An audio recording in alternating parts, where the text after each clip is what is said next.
In this video, we are going to study about conductometry. जब हमने start किया था फार्मास्यूटिकल एनालिसिस पढ़ना तो हमने उसकी टेक्निक्स देखी थी जो हमने एक पुरानी वीडियो में पढ़ चुके हैं ऑलरेडी. ठीक है, तो उसमें क्या था, हमारी बहुत सारी टेक्निक्स थी जो इंस्ट्रूमेंटल थी और नॉन इंस्ट्रूमेंटल थी. तो जो हमारी नॉन इंस्ट्रूमेंटल टेक्निक्स थी वो हमारी यहाँ पे कंप्लीट हो गई, including all types of titrimetry along with the gravimetry. अब हम स्टार्ट करने वाले हैं the electrochemical methods of analysis, जिसमें हमारी कंडक्टोमेट्री, पोटेंशियोमेट्री, वोल्टामेट्री एट्सेट्रा ऐसी टेक्निक्स आई थी. ठीक है, तो उसमें से जो हमारा फर्स्ट है वो है हमारी conductometry. So before starting with the conductometry, let me give you a brief explanation of it. ठीक है, मैं आपको बताती हूँ कि जब हम लैब में कंडक्टोमेट्री परफॉर्म करते हैं तो हम कैसे परफॉर्म करते हैं, प्लस हम कंडक्टोमेट्री हमने क्यों स्विच करा कंडक्टोमेट्री पे जब हमारे पास पुराने मेथड्स थे. ठीक है, सबसे पहले तो जब हमारी क्लासिकल टेक्निक्स हैं या फिर जो हमारे पुराने मेथड्स हैं of performing the analysis, pharmaceutical analysis, वो बहुत ज़्यादा टाइम कंज्यूमिंग थे.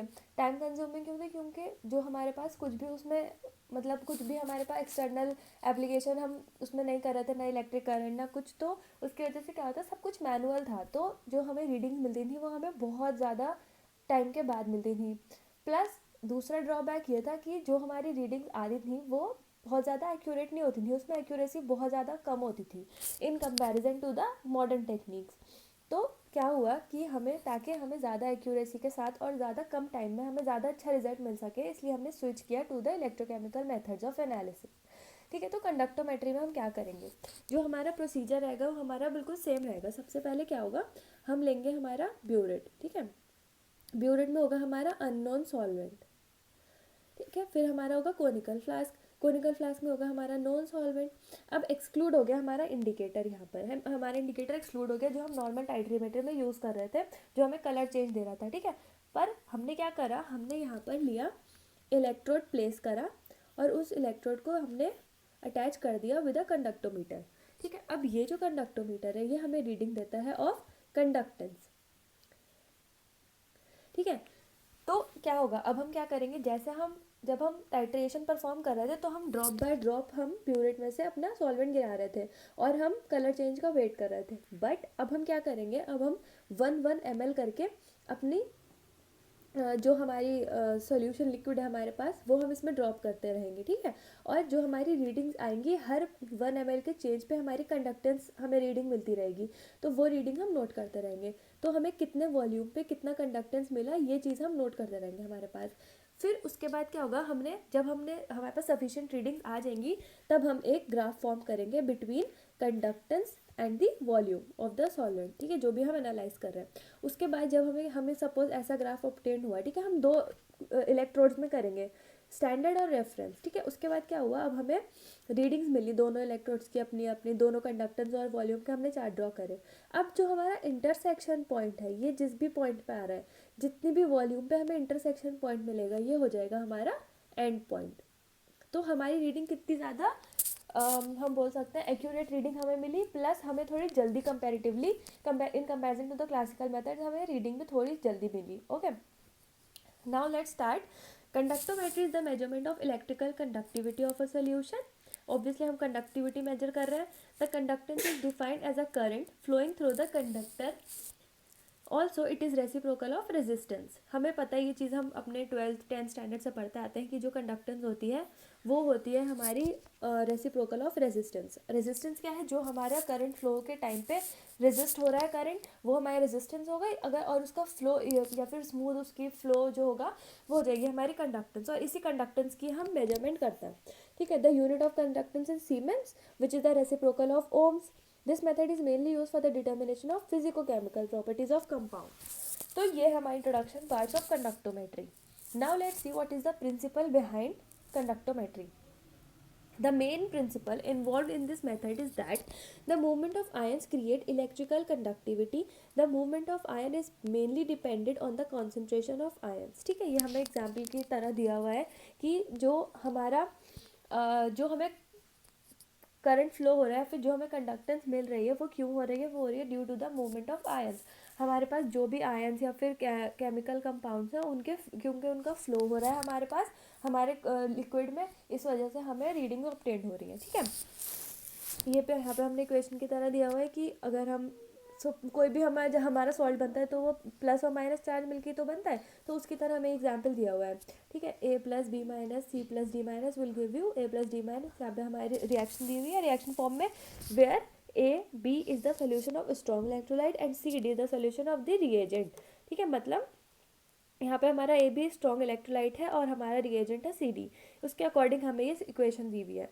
Hair the ionic solution of reagent is determined by reacting the electrolyte solution with the reagent solution so that A plus ions are replaced by C plus ions.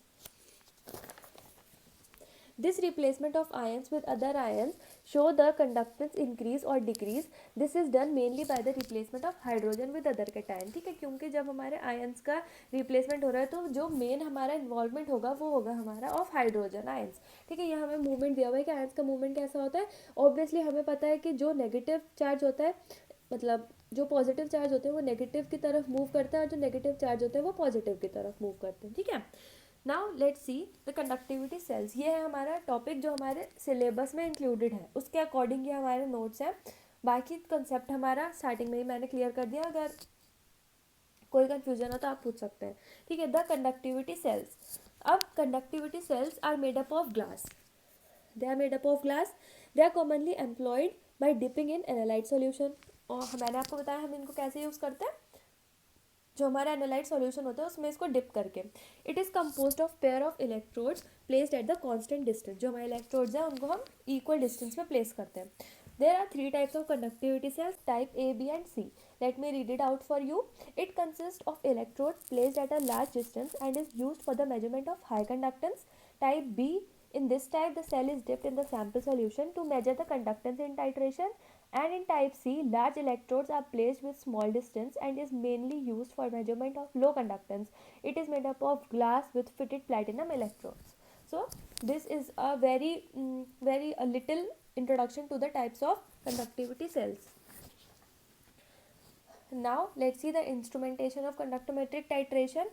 The conductometric apparatus is composed of, अब हमने जब starting में हमने concept देखा था तो उसके according इसका इंस्ट्रूमेंटेशन आपको क्लियर हो जाएगा। सबसे पहले क्या है, हमारे इलेक्ट्रोड्स हैं that are made up of platinum. Next we have these electrodes are fixed in a constant distance and are sealed in the connected tubes, ताकि कोई अननेसेसरी मूवमेंट नहीं हो, ठीक है। 0.02 to 0.03 gram of lead acetate solution is taken in the cell. On passing the current, chloroplatinic acid undergoes electrolysis and electrodes are blackened. These electrodes are repeatedly washed with distilled water and finally with the conductivity water. Conductivity water क्या होता है? The water that is obtained by treating the distilled water with small amount of sodium hydroxide and potassium permanganate. Here the induction coil is used for inducing current. ठीक है, तो ये है हमारी instrumentation of conductometric titration. ये इसकी एक diagrammatic representation है जो स्टैंडर्ड बुक के अकॉर्डिंग है। The working include the sample is placed in the conductivity cell at constant temperature, then the temperature is maintained constant with the help of thermostat, then the cell is connected to the resistor box and the alternating current is passed through the cell with the help of the induction coil. फिर क्या होगी, conductivity of the solution is measured, और conductivity क्या होती है, the reciprocal of resistance, ठीक है। अब applications देखते हैं हम, what are the applications of conductometry? It is used to check the water pollutants in river and lakes. It is used to check the alkalinity of fresh water, salinity of sea water, in food microbiology, in tracing the antibiotics, estimation of ash concentration in sugar juices, purity of distilled and deionized water, determination of atmospheric sulfur dioxide, and also for the estimation of vanillin in vanilla flavor. So these are certain applications of conductometry. I hope you have found this informative. Thank you.